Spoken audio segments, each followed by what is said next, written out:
जब मराठाओं को खबर मिल गई कि संभाजी को पकड़वाने वाला मुकर्रब खान को संताजी ने दर्दनाक मौत मारा, तो सबके मन की आग को थोड़ी राहत मिली और उम्मीद मिली कि जल्द ही औरंगजेब की भी मौत निश्चित है।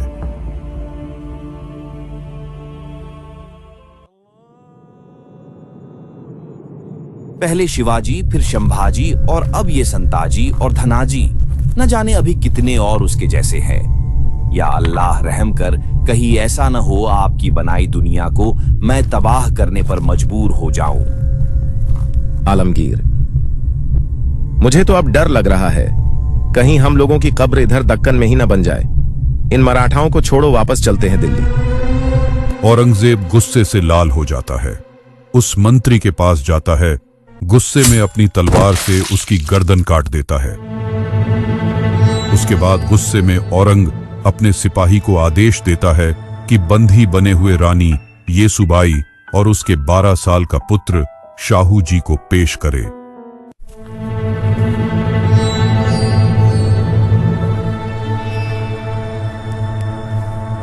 पता है रानी येसुबाई, सिर्फ इस तख्त के लिए मैंने अपने बाप भाई किसी को नहीं बख्शा, तो अब तो मुझे पूरे भारत पर राज करना है। तो सोचो मैं किस हद तक जा सकता हूँ। औरंगजेब, तेरे आंखों में थोड़ा डर नजर आ रहा है, क्योंकि शायद अब तक तो तुझे पता चल गया है न तो शिवाजी महाराज मरे हैं न ही संभाजी महाराज। वो दोनों आज भी सबकी रगों में जिंदा है। औरंगजेब तुरंत अपने एक और पुराने वफादार वजीर जुल्फिकार खान को खबर भिजवाता है कि वह अपनी फौज लेकर जंजीरा पर हमला करने निकले, और जब ही वापस आए जब राजा राम का सिर उसके हाथ लग जाए। जुल्फिकार खान भी बिना कोई समय गवाए जिंजी पर फतह करने के इरादे से भारी भरकम सेना लेकर निकल जाता है।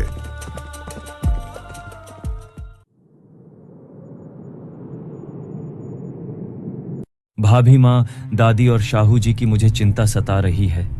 न जाने वह दुष्ट औरंगजेब उनके साथ कैसा व्यवहार कर रहा होगा।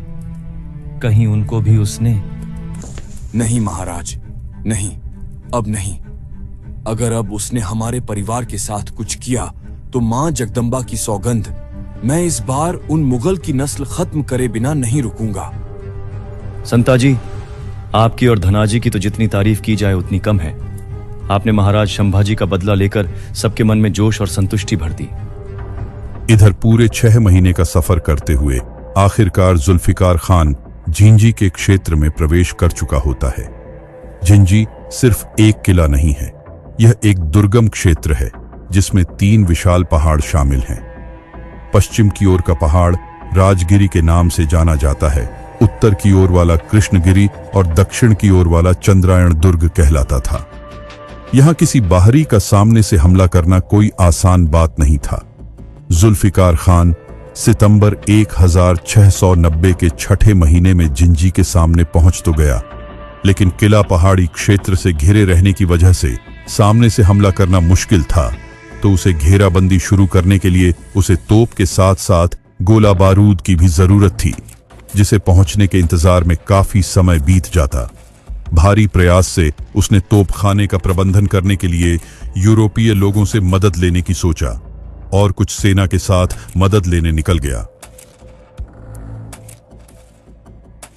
जब यह जानकारी राजा राम को मिली तो उन्होंने झिंझी में अपनी नई राजधानी खोली और एक नया अष्टप्रधान मंत्रिमंडल बनाया। यह मराठों के एक नए युग का अग्रदूत था। और इसी के साथ संताजी घुड्डप्पद्दे के साहस और शौर्य पर खुश होकर राजा राम महाराज ने उन्हें मराठा साम्राज्य का सरसेनापति घोषित कर दिया। इधर झिंझी जुल्फिकार खान सारे संसाधनों का इंतजाम कर अब हमले के लिए तैयार था।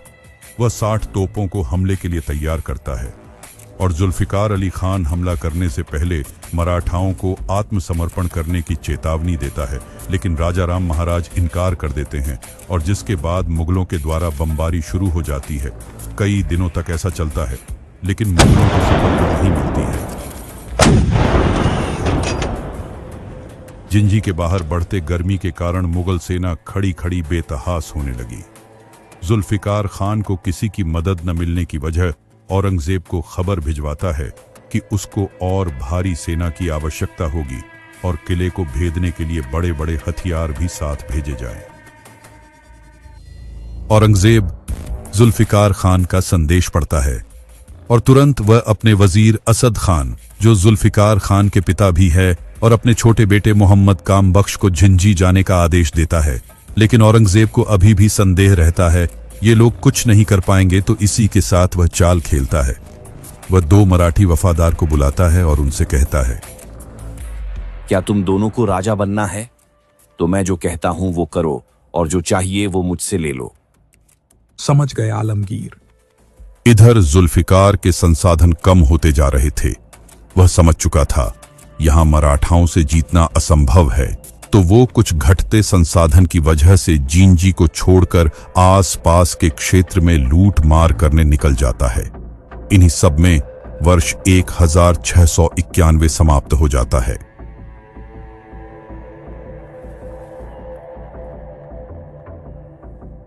नागोजी, आप पहले अपने लोगों को छोड़कर मुगलों की सेवा क्यों कर रहे थे?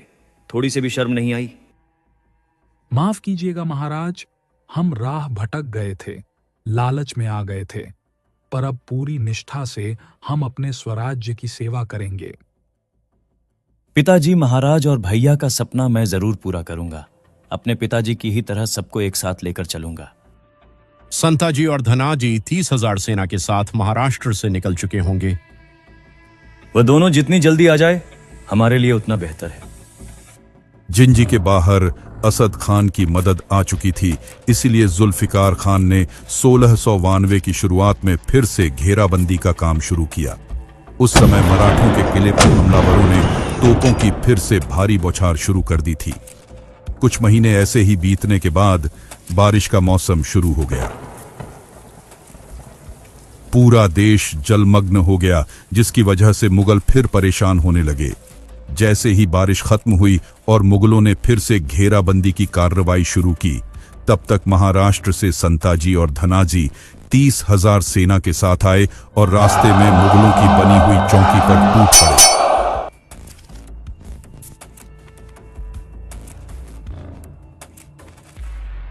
जैसे ही जुल्फिकार खान को पता चला संताजी कांचीपुरम तक पहुंच गए हैं, उन पर हमला करवा दिया। लेकिन संताजी ने उनकी सेना को पूरी तरह से नष्ट कर दिया और कई सारे मुगल थानेदार और सैनिकों को पकड़कर उन्हें झिंझी ले गए। अब क्योंकि मराठा सेनाओं ने मुगलों पर बाहर से हमला किया था, तो जुल्फिकार खान पूरी तरह से हार से निराश हो गया था। लेकिन अब वह वापस भी नहीं जा सकता था, क्योंकि औरंगजेब ने उसे साफ कह दिया था, या तो मारकर आना या मरकर। तभी 1693 के शुरुआत में जुल्फिकार खान अपने पिता असद खान के कहने पर राजा राम से सुलह करने की योजना बनाता है। ये सुलह इसीलिए क्योंकि उसके पिता असद खान की योजना दक्षिण में अब समाप्त हो चुके आदिल शाह और कुतुब शाह राज्यों की ही तरह अपने लिए एक क्षेत्र बनाने की थी। क्योंकि उसने सोच लिया थी कि 80 वर्षीय औरंगजेब जल्द ही बुढ़ापे के कारण मर जाएगा, तो दिल्ली की गद्दी के लिए उसके अधीर बेटों द्वारा उन्हें उखाड़ फेंका जाएगा। इस प्रकार मुगल दरबार में उत्तराधिकार की अराजकता उन्हें दक्षिणी क्षेत्र, विशेष रूप से हैदराबाद में गोलकुंडा को अपने कब्जे में लेने का अवसर प्रदान करेगी। इसीलिए जुल्फिकार खान ने जानबूझकर राजा राम को इशारा करते हुए जींजी पर कब्जा करने में देरी और ढिलाई करता जाता। ये बात जब औरंगजेब के बेटे काम बख्श को पता चलता है, तो इसका वो विद्रोह करता है और नतीजा होता है कि खान और काम बख्श दोनों में विवाद हो जाता है। और ये बात आलमगीर को न पता चले, इसीलिए उन दोनों बाप बेटे मिलकर शहजादे को गिरफ्तार करके बंदी बना लेते हैं। इस समय मुगल सेना 2 खेमों में बंट जाती है और मराठा शक्ति को फायदा होता है। जैसे ही महाराज राजा राम को जुल्फिकार की महत्वाकांक्षाओं के बारे में पता चला, तो उन्होंने भी औरंगजेब के खिलाफ गुप्त रूप से खान के साथ मिलकर संभवतः राजनीति, अस्तित्व और भविष्य की सुरक्षा के लिए सांठगांठ कर लिया। और जुल्फिकार खान भी अपनी घेराबंदी हटाकर झिंझी से 30 मील उत्तर में वांडीवाश में एक स्वतंत्र पड़ाव पर रहने लगा जाता है। जब ये बात संताजी को मालूम हुई, तो उन्होंने तब भी यह स्वीकार नहीं किया। उनका एक ही लक्ष्य था, मुगलों की नस्ल ही खत्म कर देना। उन्होंने राजा राम महाराज के बिना आदेश के भी कई सारे मुगल को मार गिराते गए।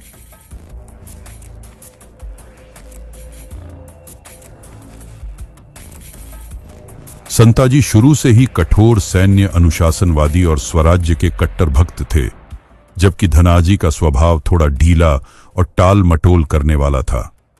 संताजी शिवाजी महाराज द्वारा निर्धारित अनुशासनात्मक नियमों का पालन करते थे। संताजी का व्यवहार हमेशा विवेकपूर्ण तो था, लेकिन कई विषयों में कठोर और सख्त भी होता था। वे निर्णय करते समय कभी किसी प्रकार का पक्षपात नहीं करते थे, लेकिन धनाजी का व्यवहार बिल्कुल इसके विपरीत था। उनके अधीन लोग अनियंत्रित व्यवहार करते थे और वे उन पर कोई नियंत्रण नहीं रखते थे। और इन्हीं बातों का फायदा उठाया औरंगजेब से मिले नागोजी माने ने। नागोजी ने दोनों वीरों के दलों में शामिल होने वाले कई छोटे सरदार को भड़काने का काम चालू कर दिया। सभी मराठा वीर संताजी से नाराज होने लगे और धनजी के प्रति पूरी तरह से आसक्त रहने लगे। नागोजी माने ने धीरे धीरे इतना जहर घोल दिया कि संताजी धनजी से ईर्ष्या करने लगे। रामचंद्र पंत जी भी उन्हें लगातार सलाह देते रहते थे कि राजा राम महाराज जो कहते हैं सिर्फ उसी काम को किया करे। अब ऐसा होने लगा कि सारे सिपाही राजा राम के पास लगातार शिकायतें करने लगे। ऐसी स्थिति में अगर संताजी से कोई सवाल पूछा जाता तो वे नाराज हो जाते। धीरे धीरे उनके और छत्रपति के बीच दूरी पैदा होने लगी। अब संताजी इतने गुस्से में आ गए कि खुद छत्रपति राजा राम को हटाने के बारे में सोचने लगे थे, क्योंकि अब वो राजा राम को छत्रपति के काबिल नहीं समझते थे।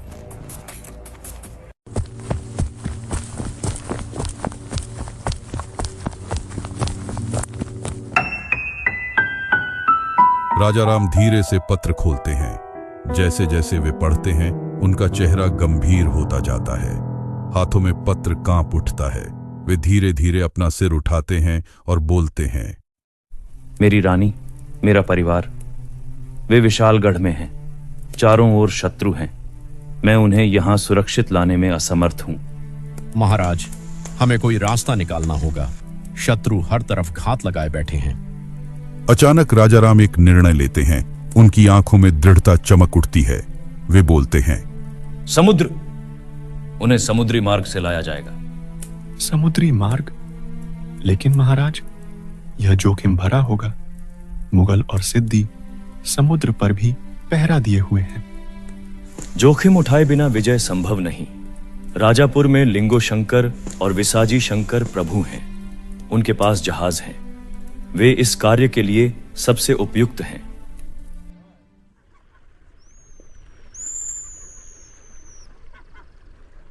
साहूकार लिंगो जी, यह पत्र जींजी से आया है। महाराज राजा राम ने आपको एक महत्वपूर्ण कार्य सौंपा है। लिंगो शंकर पत्र को पढ़ते हैं। उनके चेहरे पर आश्चर्य और चिंता का भाव उभरता है। वे विसाजी शंकर की ओर देखते हैं। महारानी ताराबाई और राजसबाई को इस भयानक युद्ध से बचाकर समुद्र के रास्ते जींजी ले जाना, यह कार्य आसान नहीं होगा। आसान नहीं, परंतु नामुमकिन भी नहीं। हमारे जहाज समुद्री लहरों के आदी हैं। हम तैयार हैं।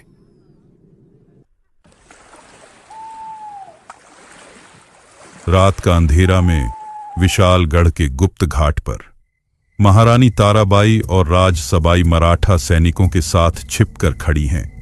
उनके चेहरे पर चिंता के भाव हैं। दूर से मशालों की रोशनी दिखाई दे रही है। पास के किले पर मुगल टुकड़ियां किले की तलहटी में गश्त कर रही हैं।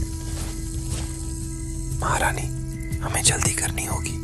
मुगलों को भनक लगने से पहले हमें घाट छोड़ना होगा। ताराबाई पीछे मुड़कर किले को देखती हैं। उनकी आंखों में वीरता की चमक है। वे गहरी सांस लेती हैं और आगे बढ़ती हैं। सभी लोग धीरे धीरे घाट की ओर बढ़ते हैं और गुप्त मार्ग से निकलते हैं। जैसे ही वे कोंकण के जंगलों में प्रवेश करते हैं, पीछे मुगलों की आवाजें सुनाई देने लगती हैं।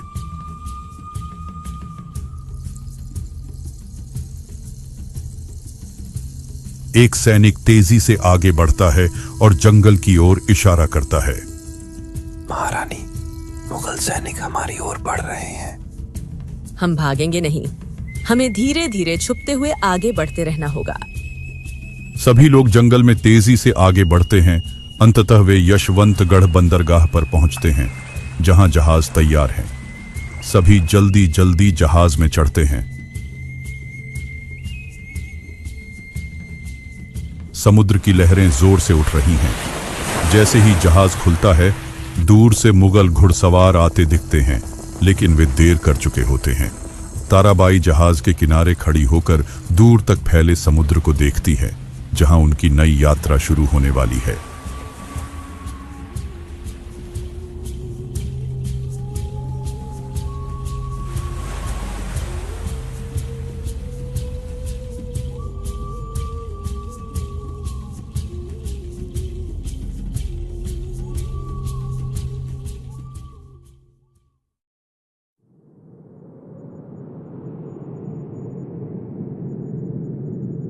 यह यात्रा कठिन थी, लेकिन हमें अभी भी जींजी तक पहुंचना है। आगे का मार्ग भूस्थल से तय करना होगा महारानी। हम पूरी सावधानी रखेंगे। ताराबाई और उनकी टोली जंगलों से होते हुए आगे बढ़ती है। अंततः कई महीनों की कठिन यात्रा के बाद 1694 के अंत में ताराबाई और राजसबाई सुरक्षित रूप से जींजी पहुंचती हैं। जब वे जींजी के द्वार पर पहुंचती हैं, तो राजा राम महाराज अपनी आंखों में खुशी और गर्व लिए उनका स्वागत करते हैं। तुमने असंभव को संभव कर दिखाया, ताराबाई। जब तक स्वराज्य की ज्योत जल रही है, तब तक कोई बाधा हमें रोक नहीं सकती। कासिम खान और हिम्मत खान को और उसकी भारी मुगल सेना को आप दोनों ने हमेशा की तरह वीरता से हराया। इसके लिए हम खुश हैं, लेकिन आगे अब कोई युद्ध न करे, कुछ दिन शांत हो जाए। नहीं महाराज, मत भूलिए, शिवाजी महाराज और शंभाजी महाराज के उन बलिदानों को हम उसे व्यर्थ नहीं जाने दे सकते। लेकिन संताजी, इन युद्धों में हमारी सेना भी तो कम होती जा रही है। काफी लोग वीरगति को प्राप्त होते जा रहे हैं। धनाजी, आप हमें अकेले में मिलिए, आपसे हमें जरूरी बात करना है। यहां पर संताजी को बुरा लग जाता है, क्योंकि महाराज उनसे ज्यादा धनाजी को महत्व दे रहे थे। कुछ महीने बाद संताजी बाहर से दौरा करते हुए आ रहे थे। तभी उन्होंने महाराज राजा राम को जुल्फिकार खान के खेमे में जाते हुए देख लिया।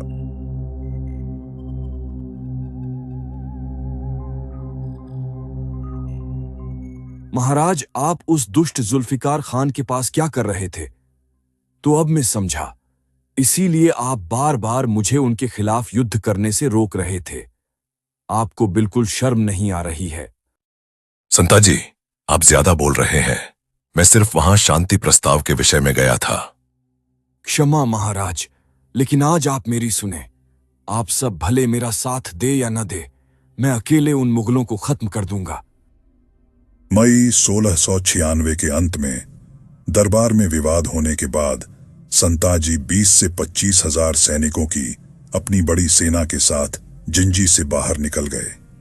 महाराज राजाराम को चिंता सताने लगी कि गुस्से में गए सेनापति के साथ इतनी बड़ी सेना अनुचित युद्ध में वीरगति को न प्राप्त हो जाए। सबसे पहले उन्होंने शीघ्र ही घोषित किया कि अब से धनाजी जाधव उच्च सेनापति हैं। उन्हें रोकने के लिए वह खुद और धनाजी जाधव, अमृतराव निम्बालकर, हनुमंतराव घोरपड़े आदि मराठा सरदारों के साथ जिंजी से बाहर निकल आए और संताजी का पीछा करने लगे। पीछा करते करते वे लोग 9 जून 1696 में कांची शहर में संताजी और उनके सेना के समक्ष खड़े हो गए। बहुत समझाने पर भी संताजी अपनी बात पर अड़े रहे और युद्ध उनके बीच युद्ध चालू हो गया। इस युद्ध में नागोजी माने के साले अमृतराव निम्बालकर धनाजी की ओर से लड़ते हुए हाथी के पैरों द्वारा कुचलकर गलती से मारे गए। इस घटना के बाद राजाराम महाराज और बचे हुए लोग वापस चले गए और धनाजी और उनके साथ नागोजी माने कुछ दिन के लिए महाराष्ट्र चले गए। और उसी दिन इधर जिंजी में महारानी ताराबाई ने एक पुत्र को जन्म दिया, जिसका नाम शिवाजी द्वितीय रखा गया। आयवरकुटी में आपसी युद्ध के बाद भी संताजी ने कर्नाटक में जुल्फिकार खान के साथ कई लड़ाइयां लड़ी, लेकिन आखिरकार जब उनकी सेना कम होने लगी और कोई दूसरा विकल्प नहीं बचा, तो उन्होंने भी महाराष्ट्र लौटने का फैसला किया। उक्त लड़ाई के 1 साल बाद तक संताजी हर जगह घूमते रहे। मार्च 1697 में राजा राम ने संताजी को वापस बुलाने के लिए धनाजी तक संदेश पहुंचवाया। खबर मिलते ही धनाजी उनका पीछा करने लगे। इस तरह संताजी आगे और धनाजी उनका पीछा करते हुए बीजापुर के आसपास पहुंच गए। अचानक संताजी को भनक लग जाती है, धनाजी उनको पकड़ने के लिए उनका पीछा कर रहे हैं, तो संताजी वहां से भाग निकलते हैं।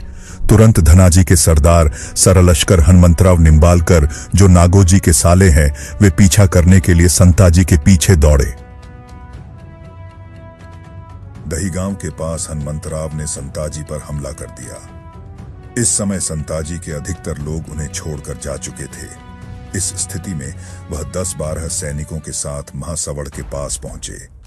दुर्भाग्य से संताजी इस गांव के पहले से ही दुश्मन बन चुके थे, क्योंकि उनके वजह से ही अमृतराव निंबालकर की मृत्यु हुई थी और यहीं पर उनकी बहन राधाबाई थी, जो नागोजी माने की पत्नी भी थी। संताजी के पहुंचते ही नागोजी ने एक चाल चला। संताजी को नागोजी ने अपने घर में शरण दी और उसी वक्त उनकी पत्नी अपने भाई के बदले के लिए अपने पति नागोजी और दूसरे भाई हनुमंतराव निंबालकर से संताजी को जिंदा न जाने देने का आग्रह किया। लेकिन जैसे ही संताजी को शक होता है, वह वहां से भाग जाते हैं और करखेल क्षेत्र के पास घने जंगल में छुप जाते हैं। संताजी लगातार भागते भागते अब थक चुके हैं। वह थके अपनी जान बचाने के लिए नहीं, वह अपने लोगों से धोखा खा खा कर थक चुके थे। अब विश्राम करने के बाद संताजी पास के महादेव मंदिर के झरने में स्नान करने का विचार किया। संताजी शांति से नहाने लगे।